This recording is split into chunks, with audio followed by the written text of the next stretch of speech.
So hi, I'm Abby Harper with MSU Extension. I'm here today with Sarah Tomac from Tomac Pumpkins. You're a fourth generation farmer here. Mm-hmm.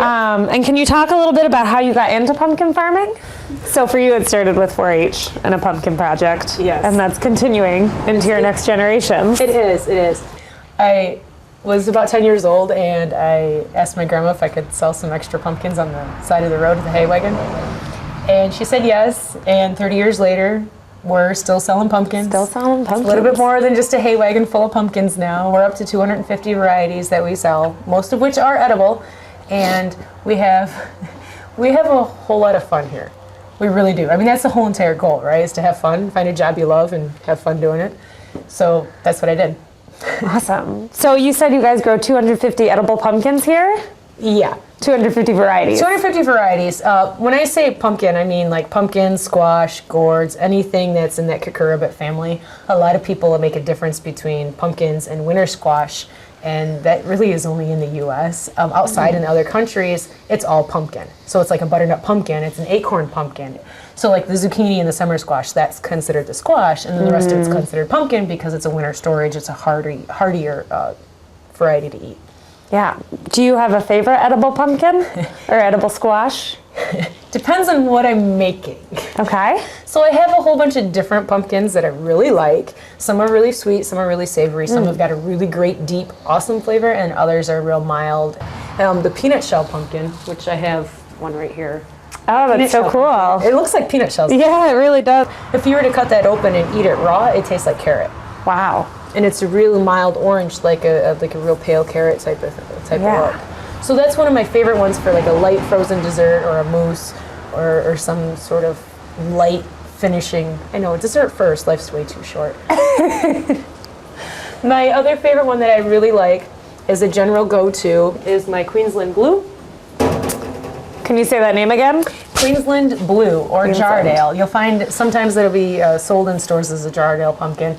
It's got a nice, beautiful bluish gray flesh, and it's actually really super dark orange on the inside.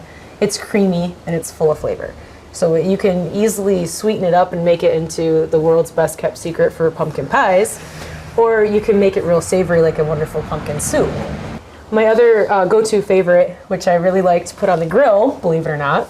Grilled pumpkin? When you put it on the grill, the sugar caramelizes, and so it brings out that flavor of the pumpkin. My daughter, she does not like anything on her pumpkin. It has to be on the grill, and that is it. All right, so you would cut this in half and cut it in thick slices. And I would actually scoop it out, and actually would wedge it out like a crescent moon. Yeah. About an inch and a half. Okay. This is one of my favorite varieties as well to put on the grill. What is this one called? It's called a Kent pumpkin.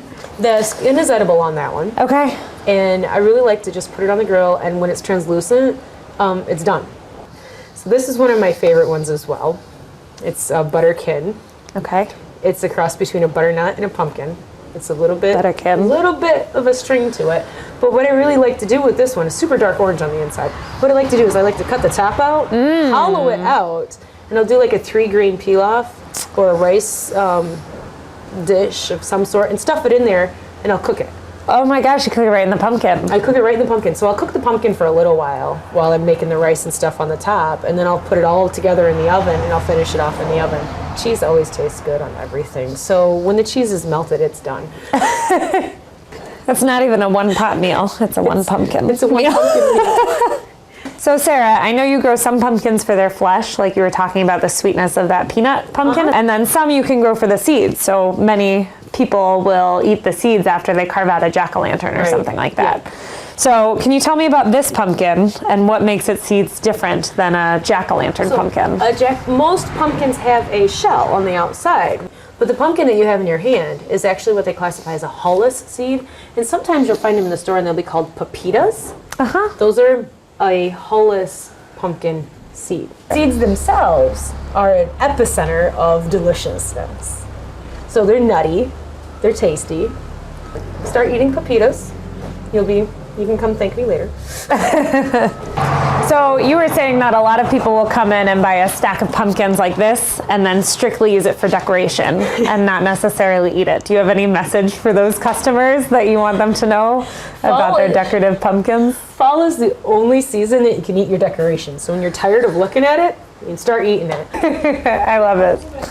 So eat your decorations. Eat your well, as long as they're edible. Right. So this one is actually what they call a Cinderella Pumpkin. It's a real dark orange Cinderella. It's really good for like a saute or a soup, a real mild sweet soup. It's really good for that.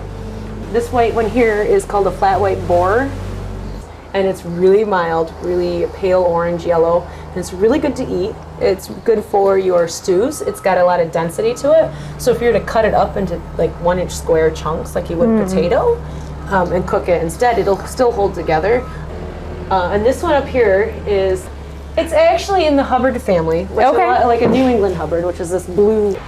And this is in the same family. It's a little bit drier, a little bit flakier, but I think it has a much more concentrated flavor. This one is be really good for like risotto or a curry. Because it's a little bit drier, you want to make like some wonderful pumpkin gnocchi. Oh, that one right there, that's the one to use. Pumpkin noodles, that's the one you want. Because it's got that dry, flaky, super awesome texture to it.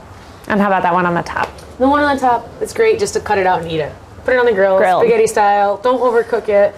Leave that one stringy, that'd be great. Nice. So you've got a wide variety of meals over there. Right.